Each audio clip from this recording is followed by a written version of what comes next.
Welcome to Small Business, Big Network, the podcast for small business owners who want big results from their networking. I'm Liz Drury, a freelance voiceover artist who knows that if you're not working, then networking could help. Craig Chaytor is an ex-chef who has created a specialised virtual reality product for his disabled daughter Imogen. He's discovered that this product is also useful for many other children too. Thank you very much for joining me on the podcast, Craig. No problem, it's a pleasure being here. Now, you've got a very interesting product that you're creating and promoting called Imagine Making Memories Everywhere. So first of all, for the listeners who don't know anything about this, tell us what it entails. So, Imagine Making Memories Everywhere, the first word for it is actually IMME, so it's actually named IMME. And obviously we gave IMME a meaning of Imagine Making Memories Everywhere. And the actual name actually came from my daughter, because her name is Imogen, but her nickname is IMME. And she was the one who inspired me to create what I've created, so it only felt fitting to actually name the project and the business for Imogen, so she's got like a little legacy in what it was all built around. And so what does it do? What it does is, what I've recreated is a virtual reality. So it's a sensory therapy book. So it's like a physical children's book that any child can hold in their hand. On each page of the book, there is separate stories that I've actually illustrated myself. But it's all stories related to adventures that we've done. So, for example, like going to the zoo, going to the waterfall, sensory rooms and stuff like that. And then at the bottom of each page, there's a QR code that I've coded. And if you scan that QR code, your mobile phone turns into that story in virtual reality, putting the children in a more calming and relaxing environment for them to appreciate VR, so they can appreciate adventures better. Wow. And so how has this affected your daughter when she's seen what you've done for her? She loves it. She knows she gets the attention of it now because we've got quite a good publicity from it. So when she knows it's all about her, she gets very, very bouncy and happy because she knows what it's done. But before all of that, it had a profound effect on her education, mental health and her well-being, plus other health benefits that it promoted for her as well. So tell me about how things were for her before you came up with this idea.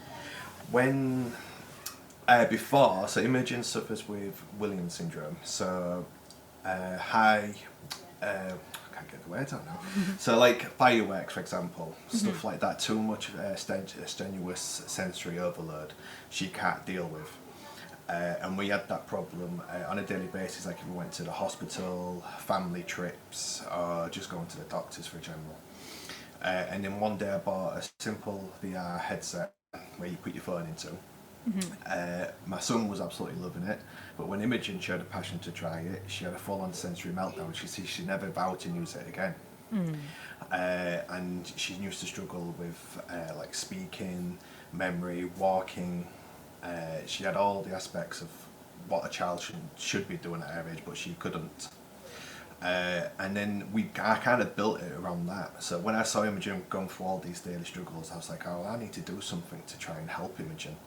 Because it's not fair that she can't go on these adventures that we go on. Or it's not fair that she has to go see a doctor at a hospital and she can't be comfortable because she's having too much of a sensory overload.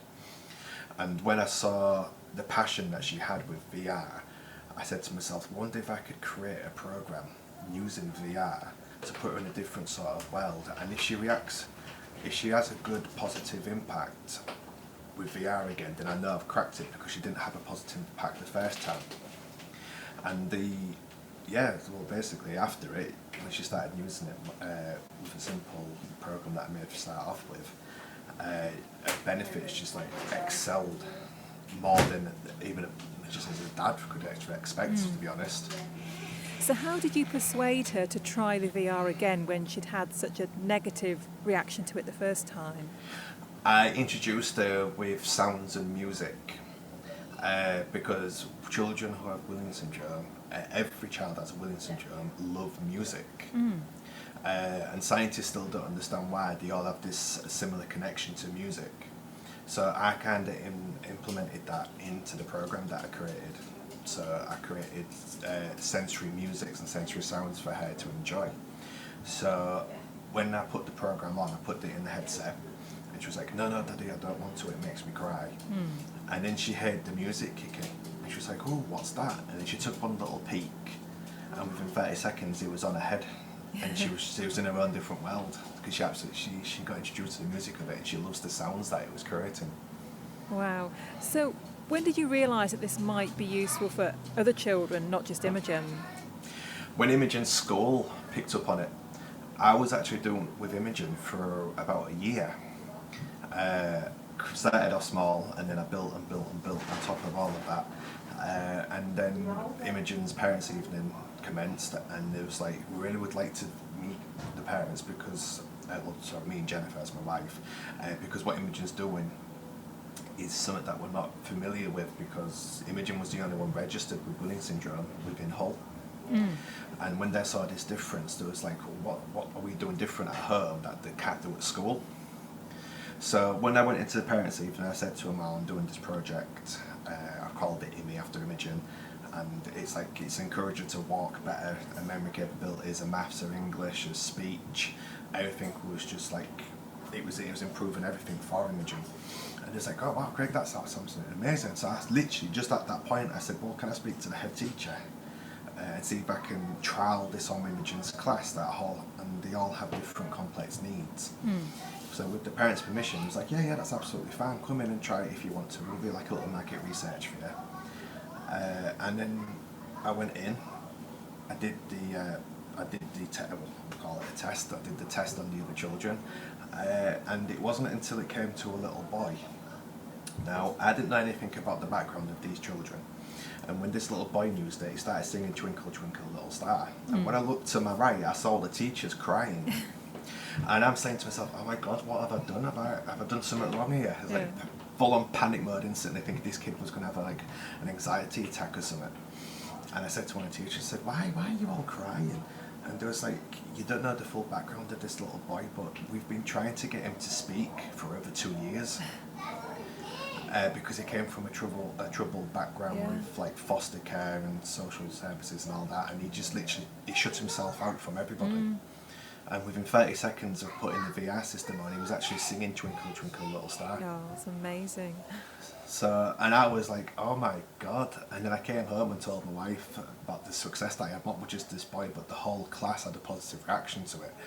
I said to my wife, Jenny, I said, I think I'm onto something here, and I think we need to build upon it and actually start making more and doing more and start helping more children. Yeah.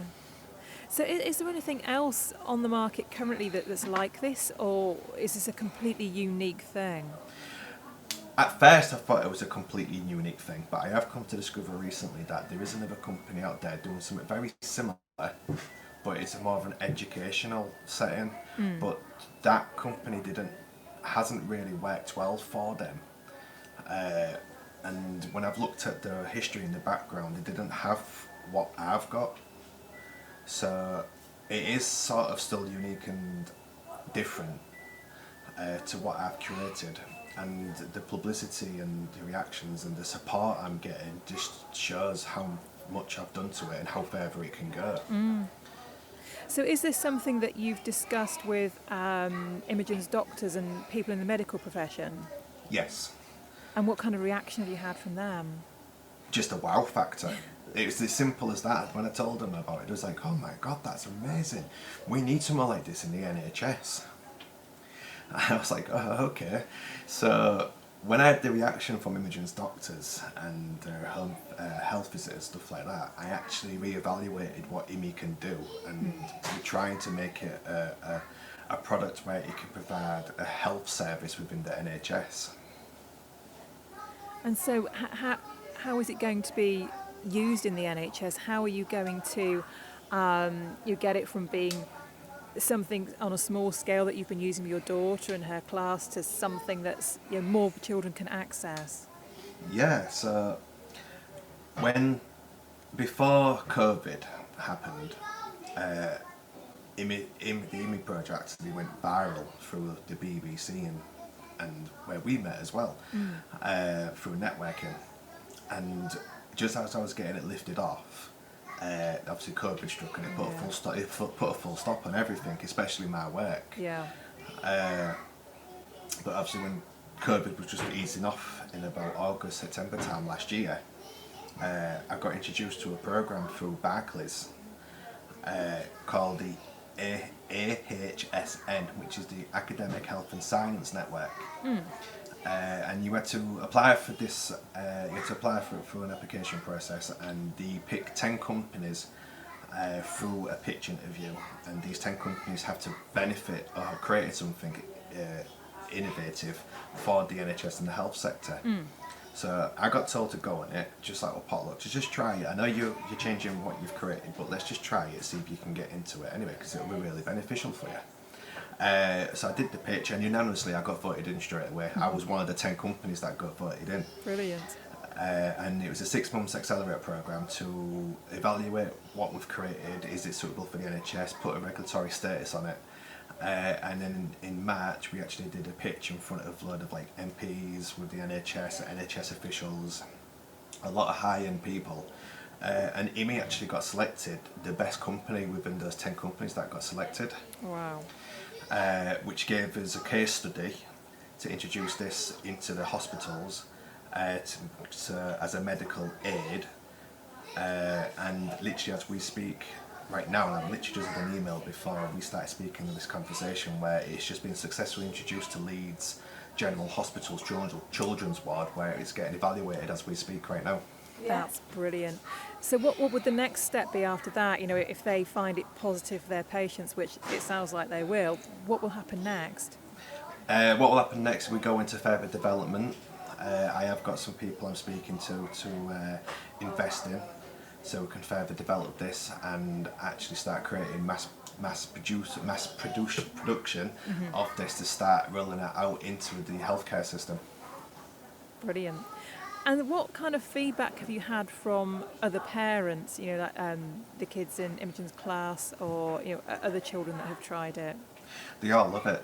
There's all like, it's very different, and they think it's a very clever idea what I've created. They all weirdly saying the same thing as well. There was all like trying to get a kid without a disability need, or just a child with a disability. It's very hard to engage them into like reading time.